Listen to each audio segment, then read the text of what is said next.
Hello, my name's Nigel Mitchell, aka Nutty Nige. I'm a sports nutritionist. I've been working in sport for about 30 years.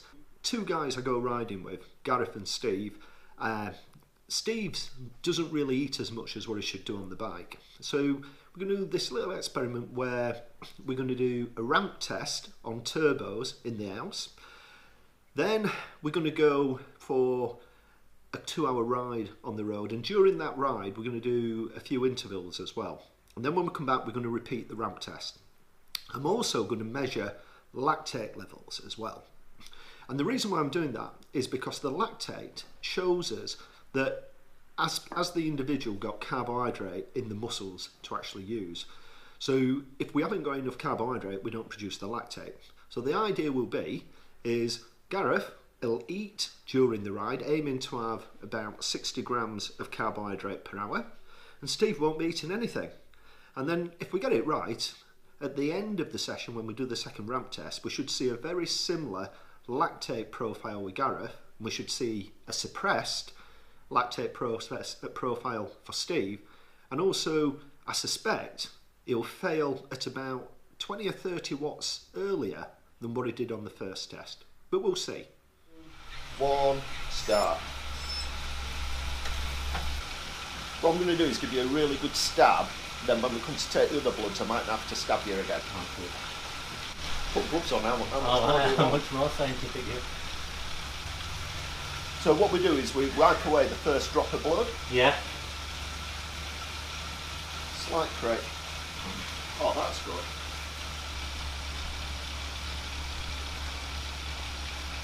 Yeah, my heartbeat was just raised there, just when I saw Nigel with a big spear in front of me.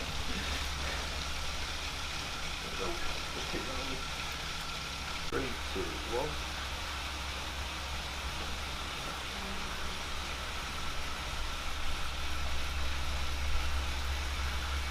I don't think I stabbed you that hard, Steve. Tough skin, haven't you, Steve? That's what it is. That's because he has to work for a living. Yeah. Good job. 100 watts now. What, 200 watts per hour? 200 watts per now. 130 watts.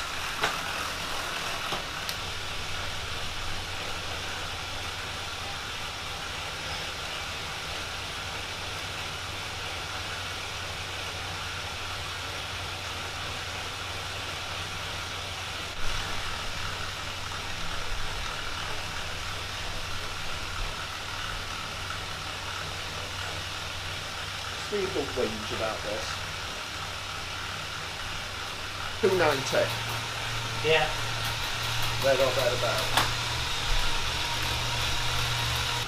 It's interesting, last time, Steve's lactate, I reckon you've only got another level left. Me?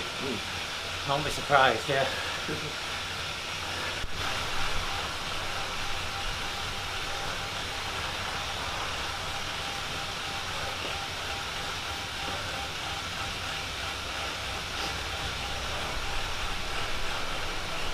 Sorry, 320 now. Yeah, maybe the last one to keep going.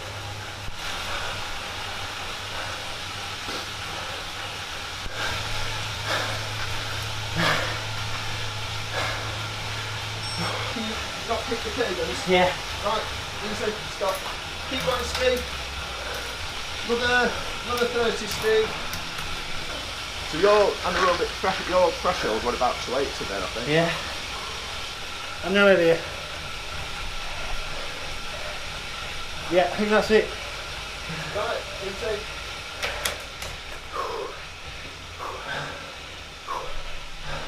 So that was 380, wasn't it?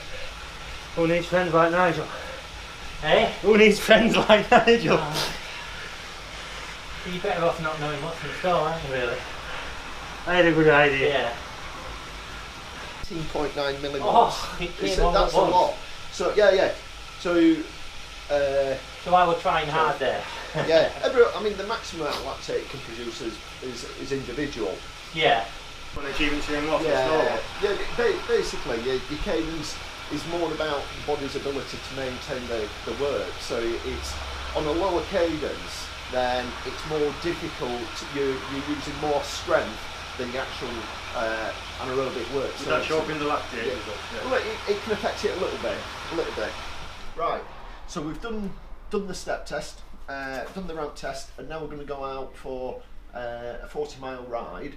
So afterwards, Gareth's had about 50 grams of carbohydrate. You've got about 50 grams of carbs in your bottle that you're just going to be sipping around. That's just to stop you really bonking. Right. I mean, one of the things I want to get out of this, Steve, is I think you undereat on the bike, and this will really demonstrate that to you.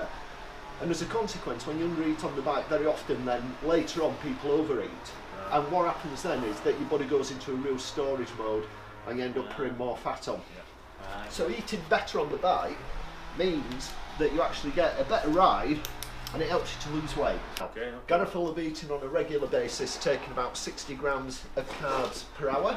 So when we come back, we'll redo the test. Okay? So eating every 40 minutes or so? About every 40 minutes or so, guys. Okay. Okay? Right. We'll get going. So during the session today, in the first ramp test, both of the guys were coping with it pretty much the same.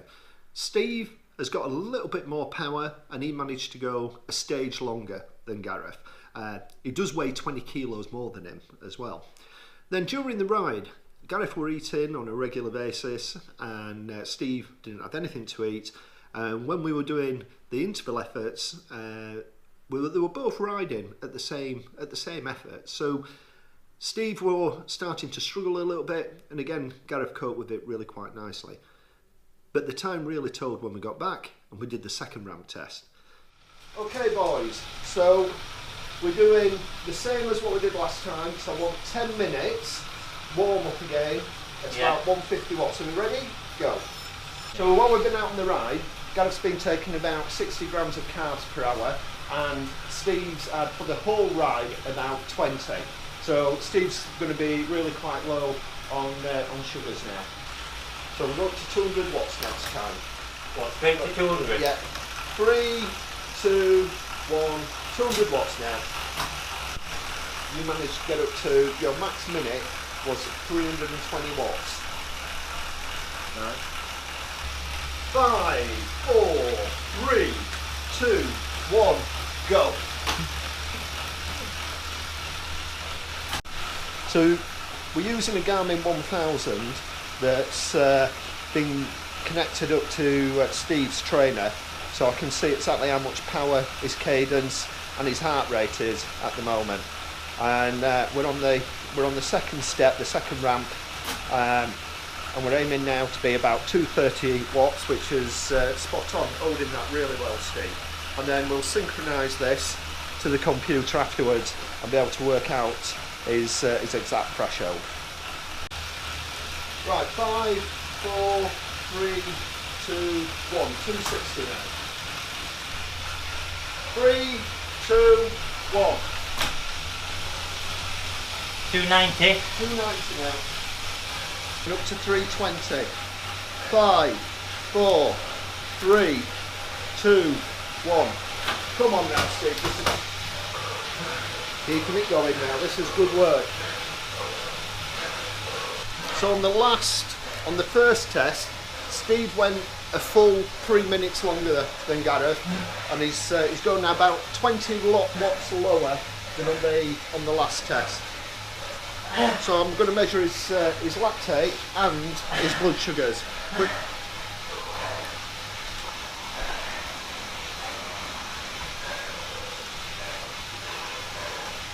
Oh, nice one. So your blood glucose is 3.2, so it's like slightly hypoglycemic. I don't know what that means. No. So you got the same lactate second time as what you did first time. Really? Yeah. So I was able to keep it constant. So yeah, so that's why from eating. Yeah, and your blood glucose is 5. Yeah. Yeah. Your first maximal lactate was 12.5, and that one was 8. Wow. So we're not saying that you're totally depleted, but it's much lower than what you. But you were also about 20 watts lower than what you were last time. Yeah. Yeah. The blood levels was about the same. Yeah. Thin. Yeah. Yeah. So science tells you that you were knackered. Yeah. Good to know, innit? And now we've finished it all, it's time to recover and replate. I think, you know, learning thing there, what it, Steve, is about eating and... Most definitely. Yeah. I felt very hungry there. And, yeah, and first thing that you did when you finished were have a jam sandwich, wasn't it? So... Best tasting jam sandwich ever.